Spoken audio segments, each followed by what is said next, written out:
Welcome to the Guru's Fantasy Corner. Hey guys, it's Brad here with the Kappa Sigma Alumni Fantasy Football League official podcast, and we're going to go ahead and do, as we promised, we're going to do the Guru Corner. We got Adam over here. Good evening, ladies and gentlemen. And Adam, I want to start off by saying, when you did that first ranking, that was an epic intro. I thought it was as well. I thought a little bit about it, and it hit me, and I was like, that's what I have to do. After reading it, I went and stood in my timeout corner for 5 minutes. The wife asked me what I was doing. I had to be like, just read this. I can't believe I didn't get there sooner. We're way too many seasons in for me to just be getting to that. You know what I mean? And this is actually perfect timing to do the Guru Corner, because we need to have some guru advice on what to do with the whole Ezekiel Elliott thing. Oh, man, I know. Honestly, in my mind, this is the only reason Alfred Morris is in Dallas. He's the better back. I really liked him in the past. I thought he was, better than he was given credit for. He's a different cat. He's an intelligent guy. He's not your average, football player. He's not a meathead. There are several things that jump out about that dude that just scream he's got something different. And I think that's why he's in Dallas this year, is this particular suspension and maybe his chance to do something, to sign a bigger contract. So the Guru's advice is you're putting Alfred Morris over Darren McFadden in this situation. Oh, yeah. All day long. Well, that is good news for Lovick, because he picked up Alfred Morris a little while ago. I think hearing there could be a chance it could get overturned. And Stu quickly picked up Darren McFadden before anybody could do anything.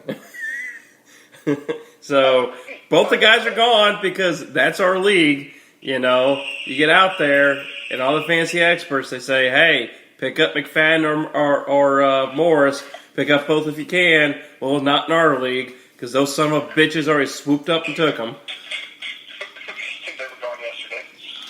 I think they were gone yesterday. They were gone yesterday. So, we got the Panthers and the Eagles about to start off here. Any predictions? Who do you think's going to win? I was looking at some stats when Wentz is missing Lane, his touchdown production, almost gets cut in half. His interceptions double. It's an interesting stat, and it may not be. It didn't give what defenses that's against, but that's definitely something to look at. Lane is his left tackle or center? I can't remember. Yeah. Well, let's hope. Hopefully, Vince doesn't hear that before the game starts, because I heard the same thing. That with Lane Johnson out, his interceptions have basically doubled. And his touchdowns, like you said, cut in half, and he's just not as good. And that Panthers defense is legit. It's good. I mean, they beat Tom Brady in New England. Yeah, you can. That's about impossible. Only one other man I think's ever done that, and that was Peyton Manning. Let's see here. Just for shits and giggles. So we're going to have a nice shits and giggle moment?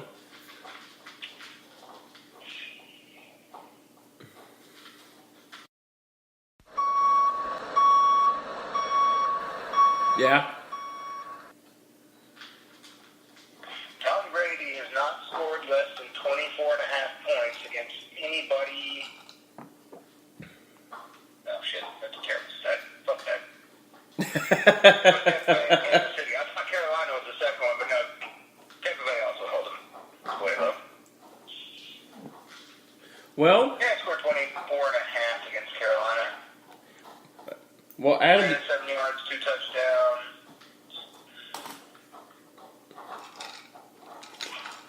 But it's the lowest total of the year.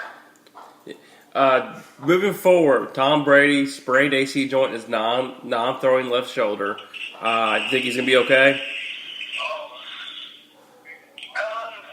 It's non-throwing and he's strictly pocket.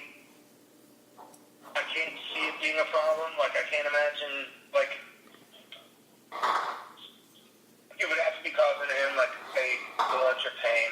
I mean, like I said, unless he he gets and he's playing the Jets. Like, who cares? He's playing the Jets. Like, He's probably gonna put up if 50. the man's alive and starts, he scores 25 points. It's the Jets. Yeah.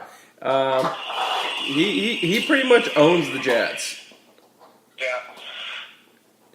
So I feel like they're still riding off the Rex Ryan bulletin board material. Like, every time the Jets come around, they just pull up small Rex Ryan.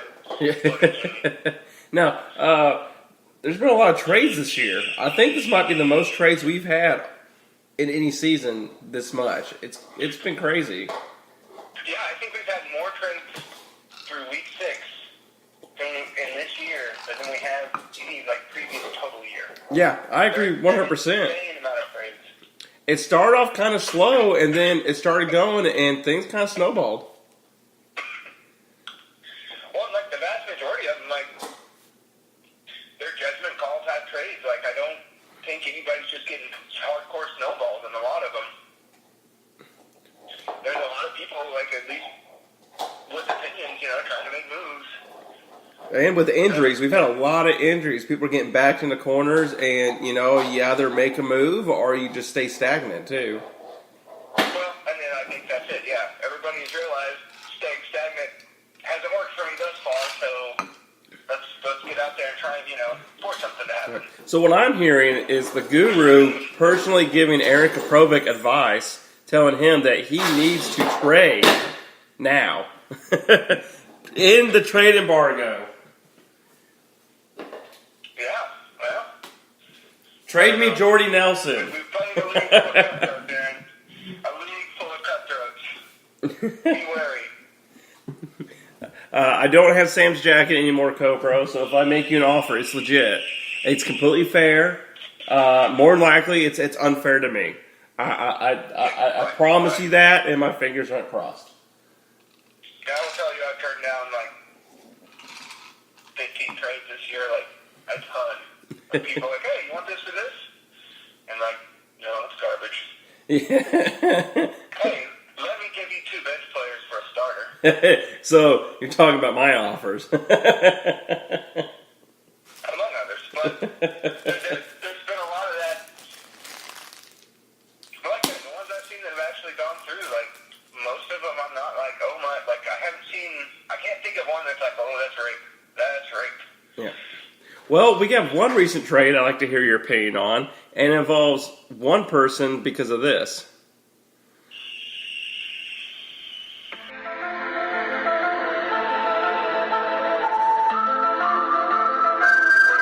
Because Amari Cooper is traded because he doesn't seem to exist anymore on the football field. Adam, it seems like he's been abducted, but luckily I was able to trade him to Lubbock for Cam Newton, and I kind of want to get your take on that. Do you think he lost Odell Beckham? He needs a wide receiver. Amari Cooper, a lot of people says a good buy low right now. I don't think he bought low. I think he bought fair market value for what he probably should have paid, but I want to get your take on it. Yeah, I wouldn't have done that personally, but I would not have given up old scam for Amari Cooper thus far, especially considering this week he's got DJ Manuel throwing to him. Well, I heard that Derek Carr might start. Really? Yeah, he was in practice. Yeah, but he's been in practice this whole week. Very light, I don't think he starts. I don't. Okay. I think they're crazy to start him next week like they're talking about, but... Yeah. What when Carr does come back, does that bring up Cooper's trade value at all? Oh, insanely. That's without him, Amari Cooper's a small target with a quarterback who doesn't historically throw down the field. With Carr, you've got a guy who spreads the field and, can feed 3-4 options. Yeah, I agree with that. Well, what do you think of Marshawn Lynch this year? He's had 2 decent games out of the 5 we've had so far. So, in 3 really, really bad games. Do you think he's viable moving forward? Is he somebody that needs to be cut, traded? What would you do? Would you sell, hold, or trade? Honestly, almost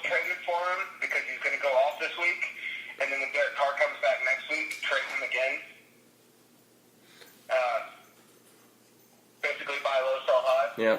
Well, I did talk to Stu. I asked if there's any running backs he liked other than Fournette over Lynch that are on my roster. His answer was no. So, because I thought the same thing. I think Lynch is definitely going to go off. The San Diego Chargers are absolutely horrible against the run. I mean, look who they faced last week. They faced the Giants, who have the worst running game in fantasy football, a depleted wide receiver core, and their two running backs somehow went off for way over 100 yards and some scores. And I'll tell you what about Lynch. We're going to find out if he still has it this week, because they need him. And then when Derek Carr gets back, he's going to go away again. But come fantasy playoff time, when they're fighting for a wild card spot, you're going to see him go back to beast mode because, you know, they're saving him. In my mind, I think they're saving him, saving the wear and tear as long as they possibly can. Like, they've got to have this week. Well, after this week, like you said, Derek Carr is going to be back. Do you think the running back to own up until that point would be Jalen Richard? Or do you think the running game is there's no running backs to own really up until that point? Like you're talking and fantasy whack-a-mole, you know what I mean? Like, it's possible, but there's just so many mouths to be in that passing game that, like I say, I think once Carr gets back, eventually Cooper will get his, Crabtree will get his, the tight end there, if he can stop dropping the damn ball, will get his. And somebody in the backfield is going to catch 8 passes, but it might be one dude or it might be 3, you know. Okay. Splitting up 8 passes. And I kind of want to do a thing with you because you are the guru, and usually you like to give draft grades and everything after we draft. And I was thinking, I think we should do like a redraft of the first round. Like, who would you take right now if the season was started, knowing? I would say moving forward from today. Let's say that everybody's past stats, but moving from today, who would you want rest of the season number 1 overall? Well, I don't think there's any question about that. Kareem Hunt, right? Yeah, I agree 100%. Andy Reid and third-round running backs. He just makes magic with them. Give me Hunt, then I would have to go Le'Veon Bell.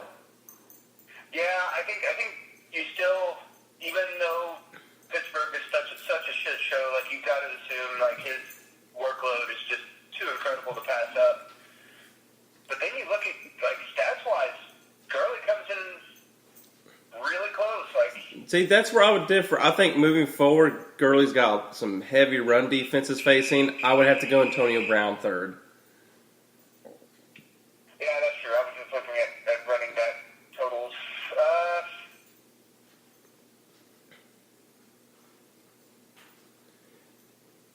I mean, after Antonio Brown, I think there's a case for Todd Gurley, but also the way those top wide receivers are performing, I think Julio's going to be a monster in the second half. I think A.J. Green's just going to keep doing what he's doing. Andy Dalton seems to have gone back to old Andy Dalton. Well, you look at the last 2 weeks, you can't leave Hopkins out of that debate either. Oh, yeah, DeAndre Hopkins, too. Yeah, because Houston actually has a quarterback now. Yeah, and like he's like, Okay. Twitch. Talk about quarterbacks. Who would be your number 1 quarterback overall moving forward right now? I think it has to be Brady. I agree. You know, he's going to have to just throw the shit out of it he has the worst, it's the Blake Bortles effect with Tom Brady instead of Blake Bortles. Yeah, exactly. I agree 100%. And he's got better weapons. I mean, he lost Julian Edelman, but he replaced Edelman with Brandon Cooks. A lot more lightning in the bottle on that one. And he already has possession wide receivers in Danny Amendola. So, well, that's it. Like they have shifty white guys covered. Like, yes, Edelman is probably the best among those because he's the most seasoned, but like they got shifty white guys. yeah, they got Chris Hogan and Amendola. I mean, what more do you they want? have their slot specialists, like their Wes Welker, freaking Simeons, like they're there. Yeah. Okay, so Brady won. Who would you take second? I go Aaron Rodgers. I go Aaron Rodgers still. Yeah, you're right. Yeah. Now, I think after Brady and Aaron Rodgers, I think that's where it's kind of all up in the air right there. Because Cam Newton is back. Doing what he... We don't know who he is yet. I'm not willing to say he's back, but I definitely... Well, he's got the Eagles this week, and he's got the Bears next week. So I think for at least these 2 weeks, he's solid. After that, you still got Kirk Cousins seems to be coming back. Carson Palmer looks good.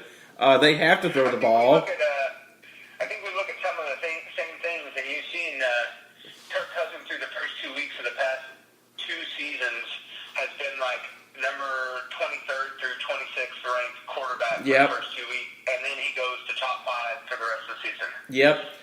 And then we also have Deshaun Watson, the rookie, kind of coming out of nowhere, and he put up 40 points 2 weeks in a row. I just don't like Deshaun Watson. I don't have a good reason why. I don't like him personally. Like, I would fight him in the Fight Club sense of, like, the bathroom scene where, like, I'd fight Abraham Lincoln? Yeah. In the Fight Club sense, I would fight Deshaun Watson. I'd probably get my ass kicked. He's quite I'm actually a huge fan of Deshaun Watson. Of course, I'm a Texans fan, and I enjoy any quarterback that shreds the Bama defense because I hate Alabama with a passion. But, yeah, so you are not a Deshaun Watson fan. So we have the anti-Watson versus the pro-Watson right now. Man, it's hard to argue with 260 yards and 5 touchdowns against what I think is the best team in the NFL. I mean... What I like about him is that he's got a little Brett Favre in him. And what I mean by that is he is not afraid just to improvise and sling it downfield. And to me, that kind of instinct you can't teach. And when you have weapons like a Will Fuller, DeAndre Hopkins, Lamar Miller, who I know you hate Lamar Miller, is all of a sudden relevant again. He looked really good in that game. Like, he was running hard. Like, he was dump trucking people. It's almost like they got rid of a Brock Lobster and everybody on the team also got a little pep in their step. Well, honestly, too, his backup, like, I think there's some motivation in... yes, Dante Foreman. He was dump trucking folks, too. Like, I think Miller now realizes, like, there's somebody on my hills. I better, Yep. Well, Dante Foreman led all of college in rushing last year. Like, I think that was like a smart draft pick by Houston, drafting Dante Foreman, because that guy's a beast. And well, that's it. He runs like a man. He's physically, like, he's not a scat back. He is a big dude with power. I'm gonna go ahead and say it. He's a Marshawn Lynch type running back. He's just straight power. I'm gonna run you over and I'm gonna wear you down. I would love, because we're going to see it in a few years, because Lamar Miller's not going to be there in a few years. We're going to see this guy get 20, 25 carries a game, and I'm excited. I would be excited to see him healthy. It reminds me like Steven Jackson. Just go wear defenses down to where eventually, he's going to bust 30-yard runs because they're tired tackling them. They just can't physically do it anymore. Right. Which, that's what AP's MO was. Which, if he's now with your Arizona Cardinals, which I think is a huge upgrade over Chris Johnson. I want to say congratulations. Are you excited with that move, with that trade? I have a hot take on that. Okay, what's your hot take? I want to hear this hot take on Adrian Peterson. The oldest team in the NFL with that trade, I think you see Bruce Arians, and you see,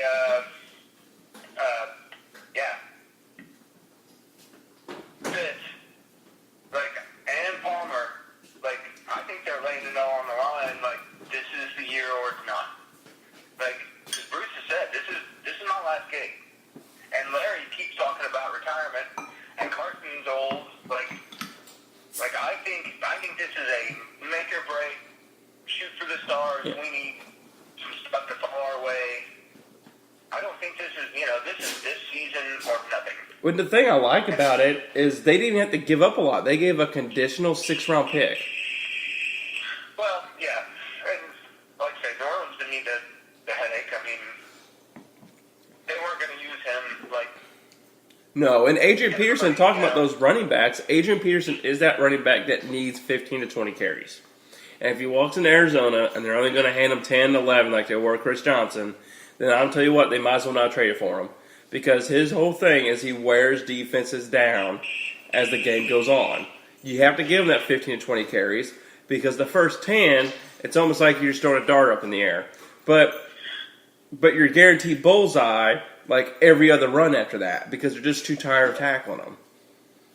Well, and I think Arizona fits into like we're more than willing to take a 30-yard shot after two runs, like 2 1-yard runs and a 30-yard shot down the field. Like that is right in line with Bruce Arians, or a 30-yard shot and then 2 1-yard runs and a punt. Like oh yeah, that's how we roll. They have the wide receivers to do it. They have J.J. Nelson. They got both Browns, and all 3 can stretch the field. And then you have Larry Fitzgerald, which is the perfect. You need 10 yards, you need 15 yards. He's your man. He'll be right there collecting it. You need a 5-yard screen. You got Andre Ellington. So the weapons are still there for Arizona. The defense is still there. Patrick Peterson's playing like a madman. Every time a wide receiver he faces top caliber wide receiver, he shuts him down. Yeah, and like I say, it's been frustrating to see how much the passing games has been leaned on and how it hasn't quite lined out. And the defense has definitely taken a step back this year, for sure. All right. Switching teams. What do we do with the Steelers? Big Ben throws 5 interceptions against the Jaguars, which Jaguars defense is no joke this year. They're solid. But Big Ben just been bad all year. Is this his last year, or is there going to be a bounce back in the second half? What do you think?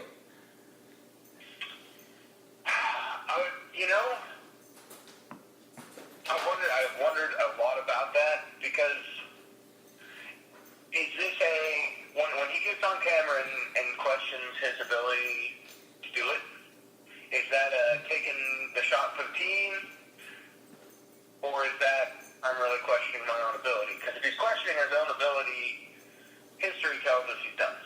Like if you think it's time to retire, you should have already retired in the NFL.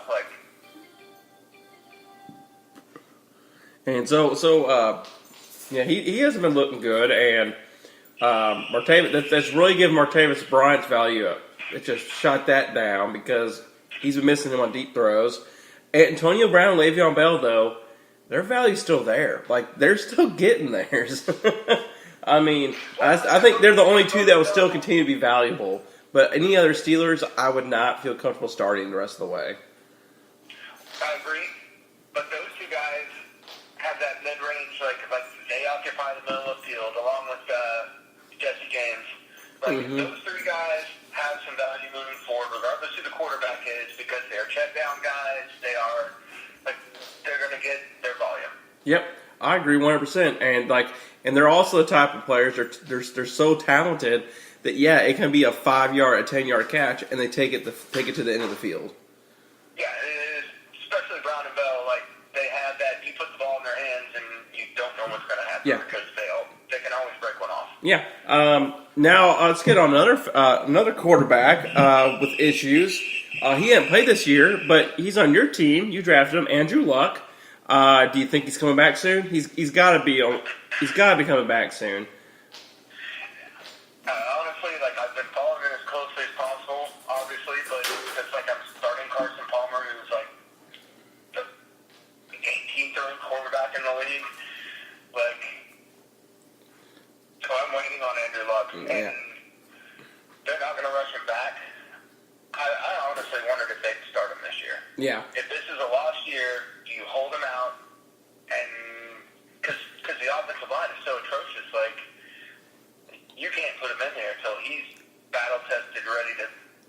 Well, with the Titan, with the Jack. Okay, do you really think the Colts have the talent to beat out the Texans or the Jaguars for the conference or for the division? No, but I know you got Tennessee in the mix I don't too. think they're interested in deep diving for the first pick either. You know what I mean? I think Pagano, for one, wants to keep his job. I don't think if you don't start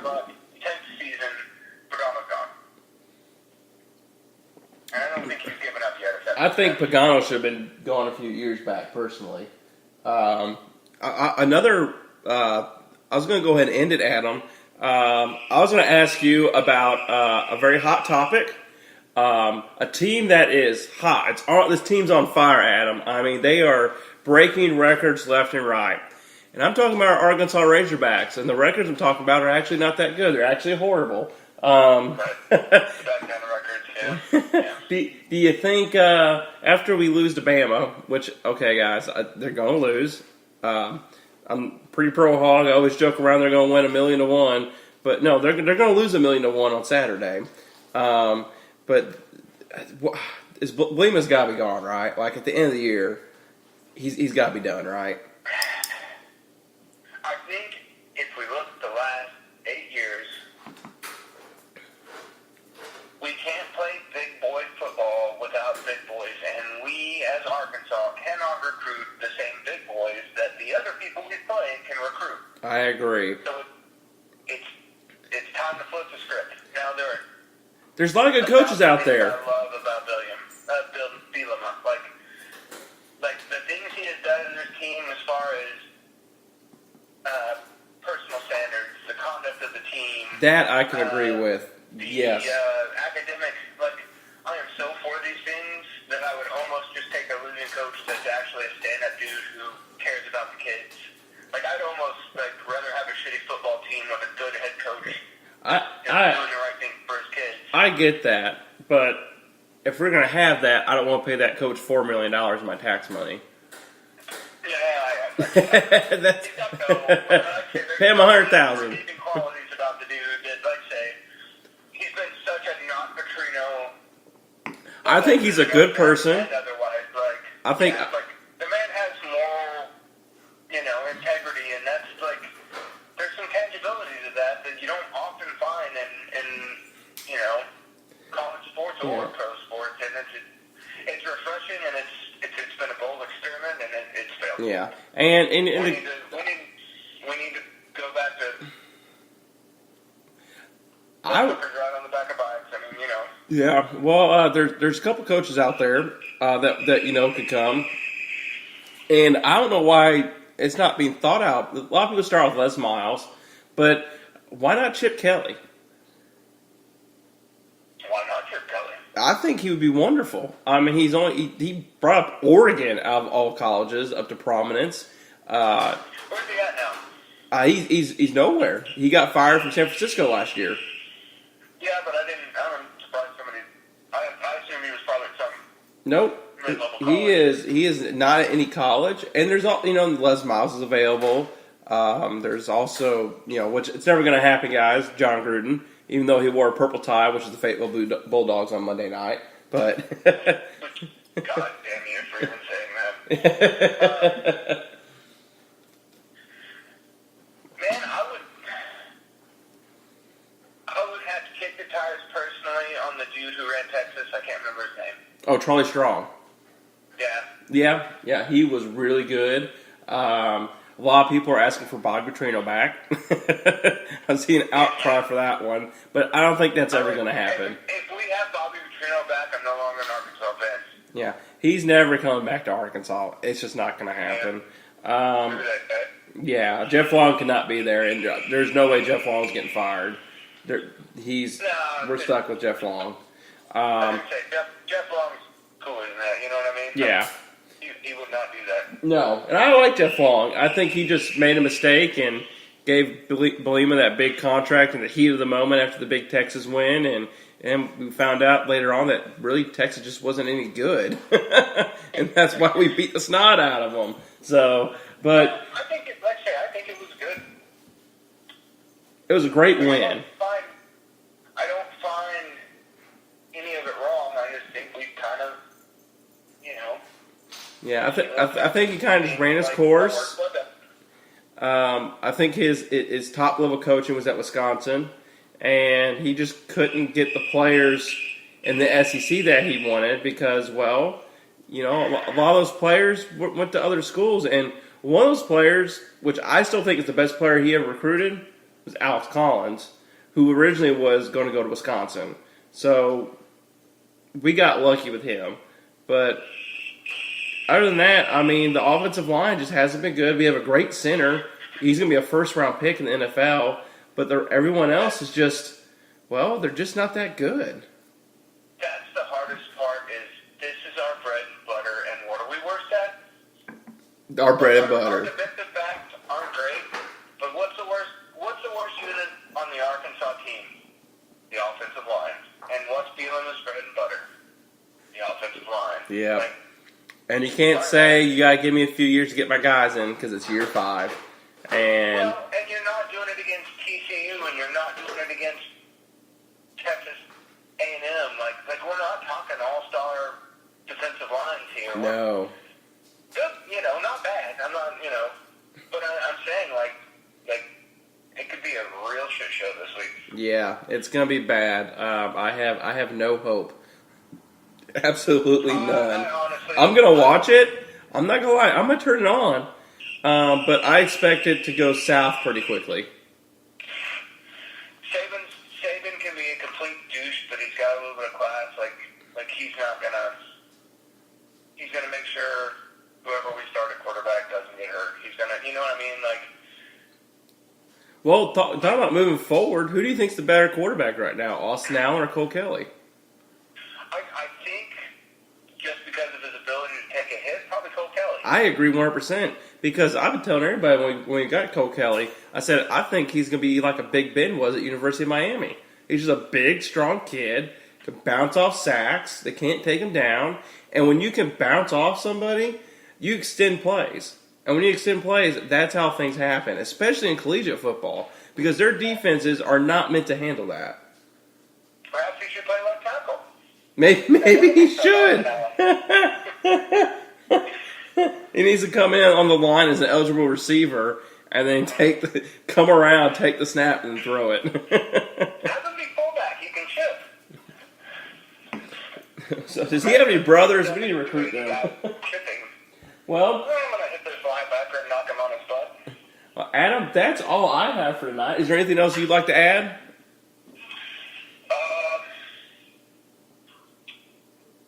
Yeah, I have a guarantee for the week. Oh yeah, I want to hear Adam's guarantee of the week. We've already talked about it, but Marshawn Lynch goes for 100 yards and a touchdown this week.